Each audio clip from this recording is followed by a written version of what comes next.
Deux chiffres heurtent un ordre supposé immobile et font vaciller les certitudes.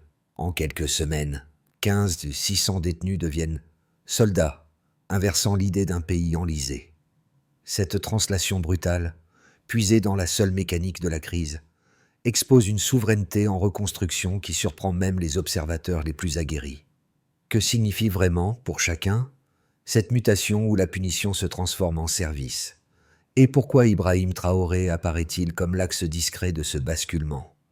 Une souveraineté nouvelle affleure déjà, prête à reconfigurer les lectures anciennes. Si le choc initial intrigue, la promesse qui en découle trace immédiatement les lignes d'un basculement durable. Comprendre cette réforme ne consiste pas à contempler une prouesse administrative, mais à saisir comment 12 lignes seulement ont réorganisé un pan entier de la sécurité intérieure. Derrière ce geste bref se joue un enjeu plus vaste. La manière dont un État redéfinit le lien entre justice, souveraineté et cohésion sociale, au moment où ces structures semblaient être fragilisées. L'intérêt pour le lecteur est clair: discerner ce qui relève d'un pari risqué et ce qui, au contraire, s'apparente à un mécanisme reproductible dans un contexte sahélien saturé d'incertitudes. Car si un pays longtemps décrit comme affaibli réussit à convertir sa vulnérabilité en ressources stratégiques, alors les cadres d'analyse habituels vacillent, et les catégories classiques de faiblesse ou de dépendance cessent d'être opérantes. Une microtension demeure pourtant. Ce modèle naissant peut-il réellement tenir lorsqu'il doit se confronter à un terrain mouvant, à des alliances volatiles et à une mémoire institutionnelle encore en recomposition? La première révélation surgit avec une netteté déroutante. En moins de 2 ans, 92% du territoire autrefois sous pression armée sont repris, obligeant les observateurs à reconsidérer l'ensemble de la dynamique sécuritaire du Sahel. Une seconde donnée, plus discrète mais tout aussi structurante, s'impose aussitôt. La réforme pénitentiaire, intégrée sans emphase à une stratégie plus vaste, devient l'extension logique d'un dispositif où sécurité, économie et cohésion sociale avancent désormais de concert. Ces deux mouvements, imbriqués sans être confondus, répondent à la question ouverte plus tôt et dévoilent l'arrière-plan du pari engagé. Pour comprendre ce basculement, il faut revenir au paysage qui l'a rendu possible. Durant des années, le Sahel fut décrit comme une plaie ouverte. Les puissances extérieures s'y succédaient, promettant stabilité et laissant derrière elles davantage de villages désertés. Entre ces interventions éphémères, les populations vivaient une peur banalisée. Les routes se vidaient, les marchés s'éteignaient, et la souveraineté semblait se diluer au rythme des retraites successives. C'est dans ce silence social que s'inscrit l'inflexion conduite par Ibrahim Traoré. Non pas à travers de vastes doctrines, mais par une action directe visant à reconnecter restauration territoriale et réinvention institutionnelle. La réforme des prisons n'apparaît plus comme un geste marginal. Elle devient un chaînon stratégique qui prolonge la reprise du terrain en reconfigurant l'usage même de la justice. Là où, hier, la punition se limitait à isoler, elle sert désormais de levier à une cohésion qui se construit pas à pas. Les premiers signaux visibles ne viennent d'ailleurs pas des cartes militaires, mais des villages. Salut timide d'un ancien détenu devenu soldat. Patrouille dirigée par un jeune autrefois, sanctionné pour une altercation mineure. Routine qui se redessine autour d'une discipline nouvelle. Ces scènes modestes indiquent que la transformation agit d'abord sur les perceptions, avant de s'incarner dans les chiffres. Ainsi, un premier fil se referme. Une société peut convertir sa vulnérabilité en ressource lorsqu'elle parvient à réancrer l'autorité dans un cadre intelligible. Le fil conducteur de cette transformation apparaît d'abord à travers ceux qui la vivent au quotidien. Des unités mixtes, formées d'anciens détenus et de soldats aguerris, qui introduisent une nouvelle grammaire de la discipline dans des espaces longtemps fracturés. Leur présence ne relève ni d'un symbole improvisé, ni d'un effet d'annonce. Elle sert plutôt de balise pour comprendre comment une institution fragilisée peut produire, presque silencieusement, ses premiers effets tangibles. Les reporters décrivent des gestes simples, un salut, une posture, une manière de tenir le fusil, qui deviennent autant d'indiscrets annonciateurs d'un ordre social en recomposition. Dans les villages, ces signaux précoces modifient rapidement les comportements. À Koudougou, un agriculteur raconte que la peur accumulée pendant des années s'est dissipée lorsque l'un des membres de la nouvelle unité lui a adressé un salut respectueux. Dans un quartier d'Ouagadougou, une mère reconnaît son fils au milieu d'une patrouille protégeant le marché où il avait autrefois été arrêté. Ces micro-scènes, loin de toute dramatisation, fonctionnent comme des repères. Elles montrent une société testant pas à pas la possibilité d'un nouvel équilibre. Ce personnage guide collectif, soldats, anciens détenus, familles observant de loin, révèle la nature réelle du basculement. La réforme ne cherche pas à effacer le passé, mais à organiser un cadre où la cohérence prime sur la rupture. Ce qui se joue dans ces premiers instants n'est pas un retournement spectaculaire, mais l'installation progressive d'une confiance mesurable, fondée sur les routines plutôt que sur les discours. Ainsi, l'essentiel apparaît.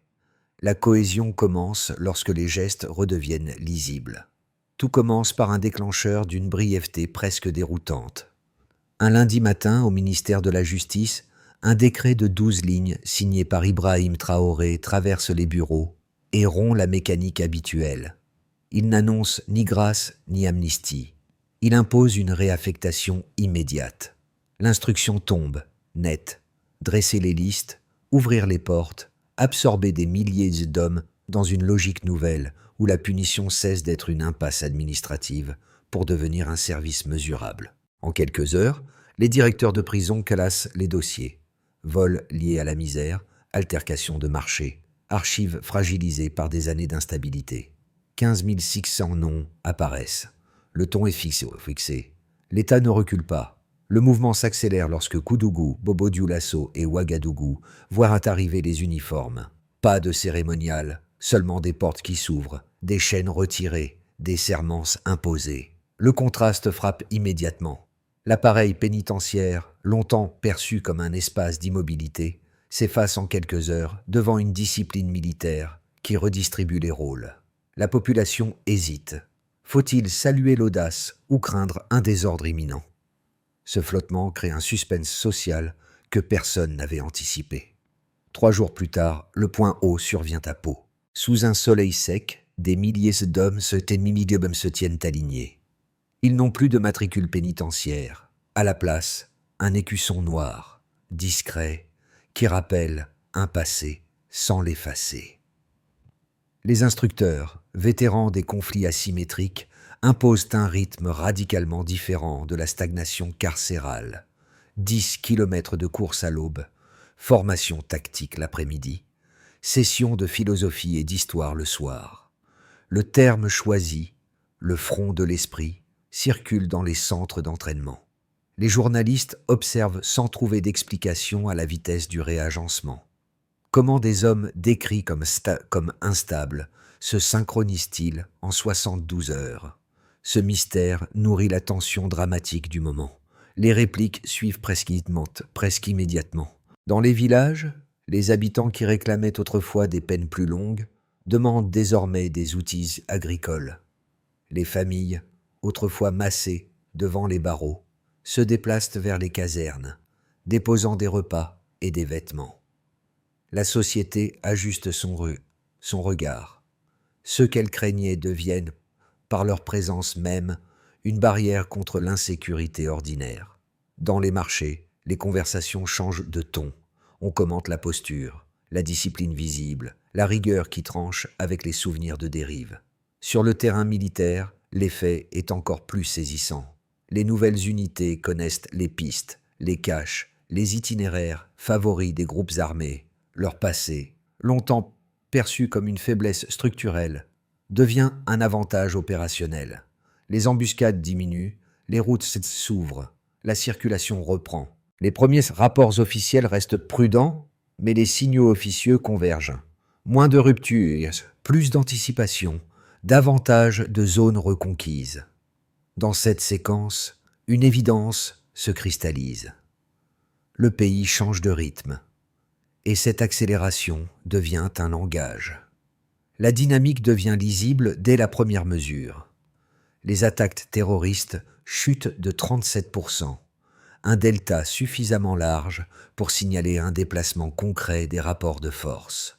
Cette baisse s'explique par la capacité des unités mixtes à anticiper les modes d'action ennemis, réduisant mécaniquement leur marge opérationnelle sur les axes ruraux. Autour de Kaya et de Dori, les embuscades passent de 27 à 17 en un trimestre, révélant une contraction brutale des zones à haut risque. Cette diminution, notée par plusieurs analystes, marque un tournant. La topographie sécuritaire, longtemps figée, réagit enfin à une présence territoriale redevenue active. Deuxième pivot quantitatif. La production agricole du Nord augmente de 21%. Cette progression rapide illustre un effet souvent sous-estimé des sécurisations locales.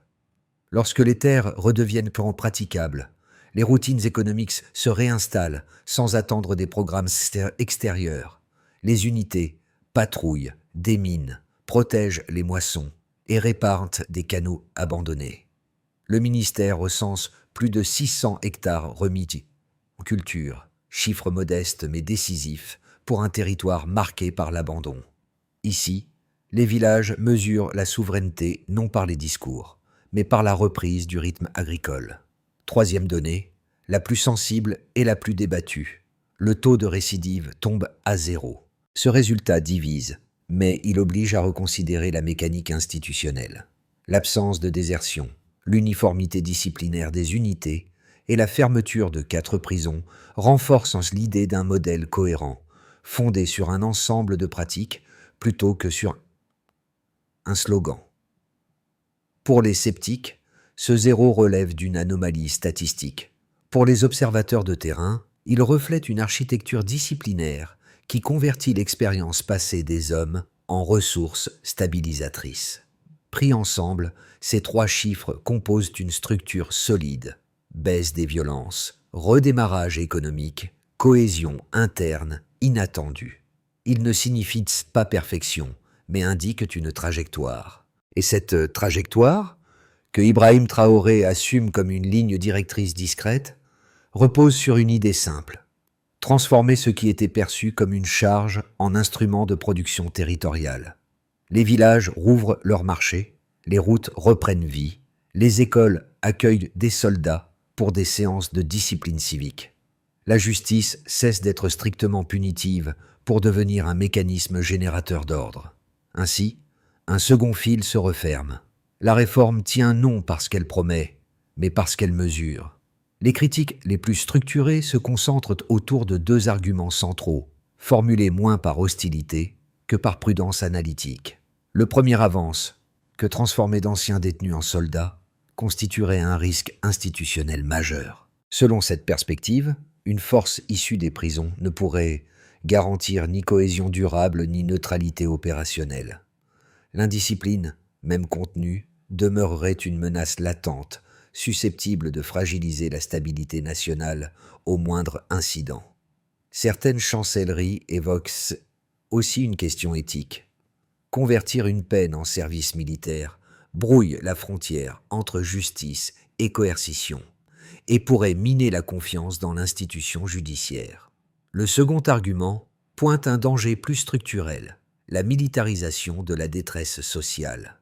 Pour certains observateurs, intégrer des milliers d'hommes issus de trajectoires marginalisées reviendrait à transformer une vulnérabilité collective en réservoir permanent de forces armées.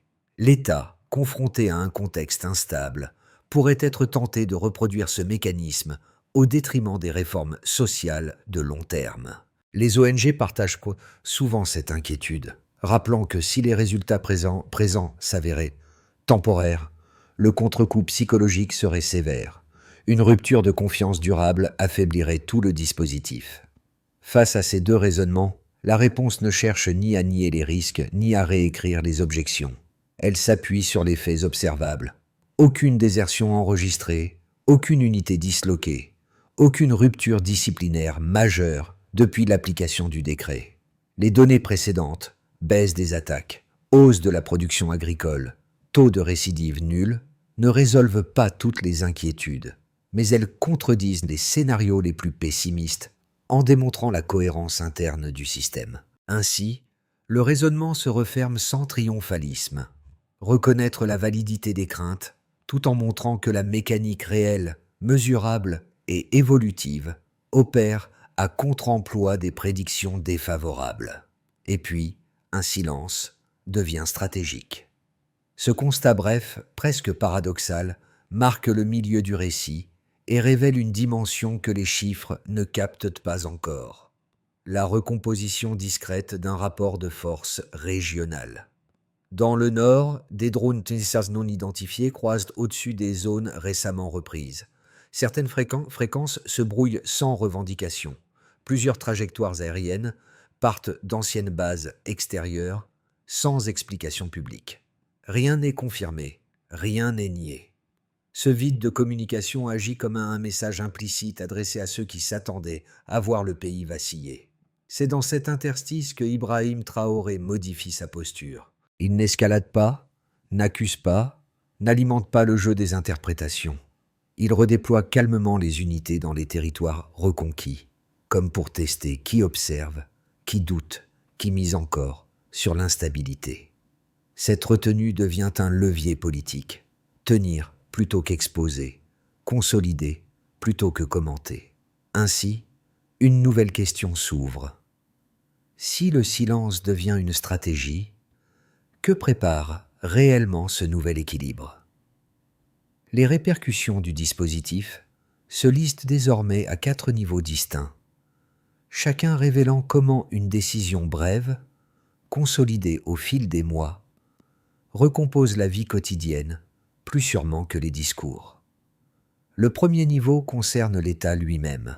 3 mois après le déploiement des unités issues de la réforme, la carte administrative change d'aspect, plus de 120 routes commerciales rouvertes, 48 marchés hebdomadaires réactivés et une présence institutionnelle qui ne s'appuie plus sur des escortes exceptionnelles mais sur une mobilité retrouvée.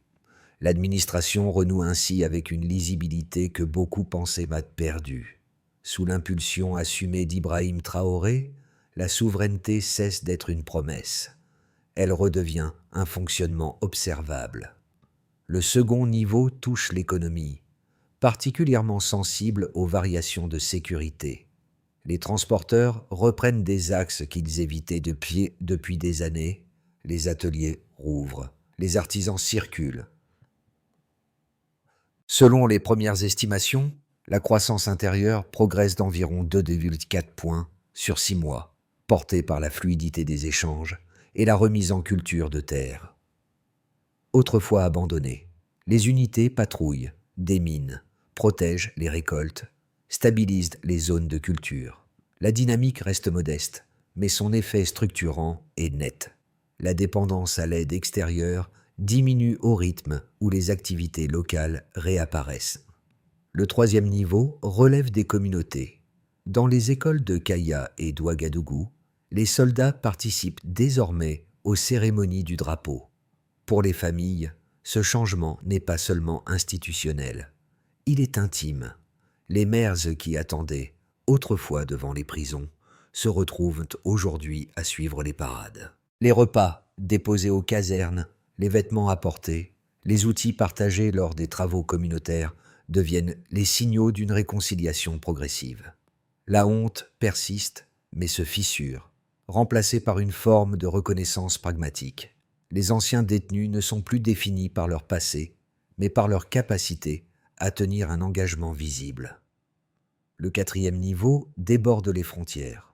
Le Mali et le Niger envoient des délégations pour comprendre la mécanique interne de cette réforme, non par fascination idéologique, mais par pragmatisme sécuritaire.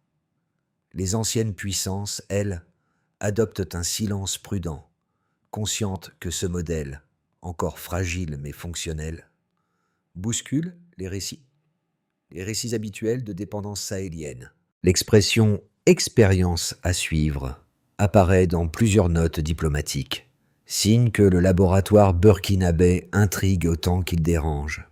Ainsi se précise le point d'arrivée de ce troisième mouvement. La cohérence du dispositif ne s'observe pas seulement dans les chiffres ou les uniformes, mais dans la manière dont 4 sphères, État, économie, communauté, région, se réajustent autour d'une trajectoire que Ibrahim Traoré assume comme expérimentale, mesurable et évolutive. La trajectoire présente, encore fluide, ouvre désormais 3 scénarios possibles pour les 6 à 12 prochains mois.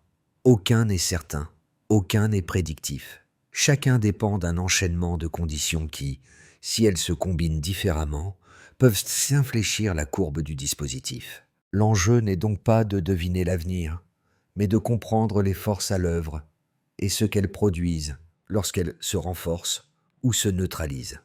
Dans le scénario de base, la dynamique actuelle se maintient sans accélération spectaculaire. Les routes ouvertes demeurent opérationnelles. Les marchés nouvellement réactivés continuent de structurer la vie locale et les unités issues de la réforme s'intègrent progressivement aux forces régulières. Les terres reprises restent exploitables, soutenant l'augmentation agricole amorcée. Les groupes armés, affaiblis mais non éliminés, adoptent une posture d'évitement. Ce tableau, stable mais fragile, correspond au rythme d'un pays qui consolide des acquis encore récents, sans rupture ni emballement. Le scénario optimiste imagine une synergie croissante entre forces civiles, unités mixtes et appareils administratifs. Dans cette hypothèse, l'expérience burkinabé devient un modèle régional. Les instructeurs formés au cours des derniers mois encadrent de nouveaux contingents, les coopérations sécuritaires avec les voisins se densifient et les zones rurales voient leurs cycles économiques se stabiliser plus vite que prévu. Les signaux de coopération régionale pourraient alors modifier l'équilibre du Sahel, non par une démonstration de puissance, mais par une montée en cohérence. L'effet d'entraînement serait subtil, mais réel. Le scénario pessimiste, lui, n'a rien de spectaculaire. Il suffirait d'un incident disciplinaire majeur, d'un effritement progressif de la cohésion, ou d'un choc externe imprévu pour fissurer la confiance accumulée. Les critiques internationales trouveraient un terrain favorable, les ONG dénonceraient une dérive institutionnelle, et le pays pourrait glisser vers une lecture fataliste de ses propres limites. L'impact psychologique serait plus dangereux que l'impact militaire, car il remettrait en cause la crédibilité même du mécanisme. Ces 3 scénarios convergent pourtant vers une même interrogation. Quelles conditions permettraient à cette architecture encore jeune de devenir durable sans perdre son sens? Pour une partie de la jeunesse urbaine d'Ouagadougou, la réforme ne se lit plus comme un mécanisme institutionnel, mais comme un miroir où chacun vérifie la possibilité d'un recommencement. Les vidéos d'entraînement, largement partagées, ne sont pas perçues comme de simples démonstrations militaires. Elles incarnent l'idée qu'un individu peut reprendre pied, même après une chute profonde. Dans les universités, certains étudiants affirment que si eux peuvent recommencer, nous aussi, transformant un dispositif sécuritaire en langage de motivation sociale. Cette reconfiguration intime contribue à stabiliser des imaginaires longtemps fragmentés. Dans les familles, l'effet se déploie à une échelle plus sensible. Les mères qui attendaient autrefois derrière les grilles attendent désormais lors des parades, suivant des silhouettes familières qui marchent avec une assurance nouvelle. La honte, encore présente, se fissure lentement. Les repas déposés aux casernes, les vêtements offerts, les outils partagés deviennent les gestes d'une solidarité qui se reconstruit sans proclamation officielle. Pour beaucoup, le changement n'est pas abstrait. Il s'observe dans la posture des fils, dans la transformation des regards entre voisins, dans la lente dissolution des peurs anciennes. La diaspora, elle, observe cette évolution à distance, souvent avec un mélange de prudence et d'espoir. L'expérience burkinabé agit comme un contre-récit aux représentations de dépendance qui dominent la région depuis des décennies. Certains y voient un modèle de dignité active, d'autres rappellent la fragilité structurelle du contexte sahélien. Mais tous reconnaissent une chose. L'État redevient lisible et la société semble en mesure de se réparer par l'action plutôt que par la résignation. Pour le spectateur, deux suggestions émergent. Suivre les évolutions non par les discours, mais par les comportements, et considérer que la cohésion collective se construit souvent dans les gestes les plus ordinaires. La réforme devient doctrine au moment précis où ces mécanismes cessent d'être improvisés. C'est dans cette logique qu'Ibrahim Traoré présente une feuille de route articulée autour de 4 leviers destinés à rendre l'architecture durable, répondant ainsi à la question posée plus haut.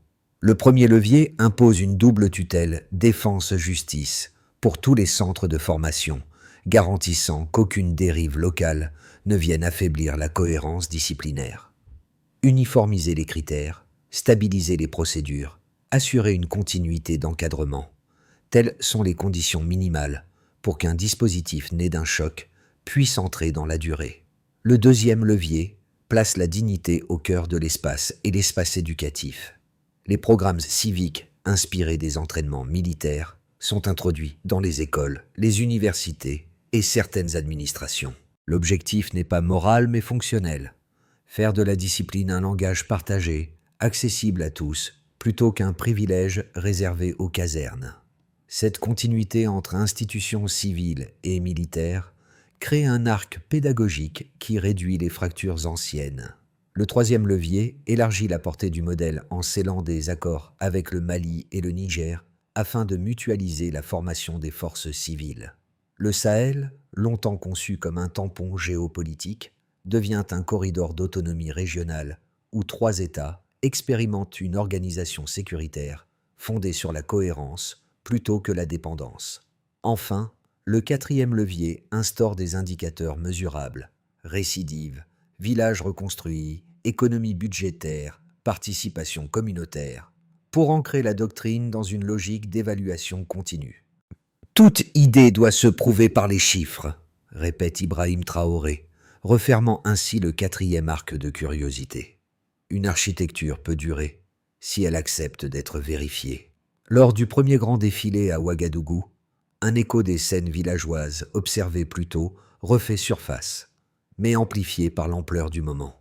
Les 500-600 hommes, avançant en rang serré, non plus sous le poids de leur trajectoire passée, mais dans une dignité reconquise. Certains répètent le même salut simple qui, à Koudougou, avait dissipé la peur d'un paysan. Un geste modeste, devenu symbole de cohésion. Ce rappel visuel relie les récits intimes aux dynamiques nationales, montrant comment une transformation collective s'ancre d'abord dans les comportements. Au milieu des rangs, Ibrahim Traoré ne se tient pas sur une estrade.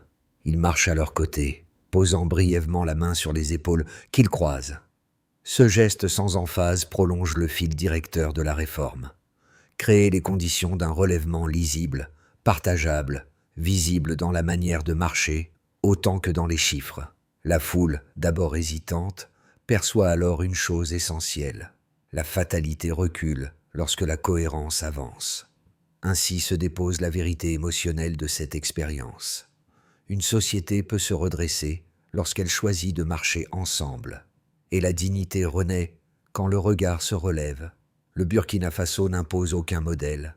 Il expose une possibilité, celle d'une justice qui produit au lieu de punir, d'une souveraineté qui s'assume sans se proclamer, et d'une communauté qui se répare par l'action quotidienne plutôt que par les récits figés. Dans un contexte saturé d'analyses définitives, cette expérience rappelle que les nations ne se résument ni à leur crise, ni à leur fragilité, mais à la manière dont elles en sortent, parfois lentement, parfois à contre-courant. Pour le spectateur, l'enjeu n'est pas d'adhérer ou de rejeter, mais d'ouvrir un espace de réflexion où le débat demeure possible. Observer, questionner, discuter. 3 gestes simples qui prolongent un mouvement collectif, même à distance. Les trajectoires présentées ici n'appellent pas une conclusion, mais une conversation.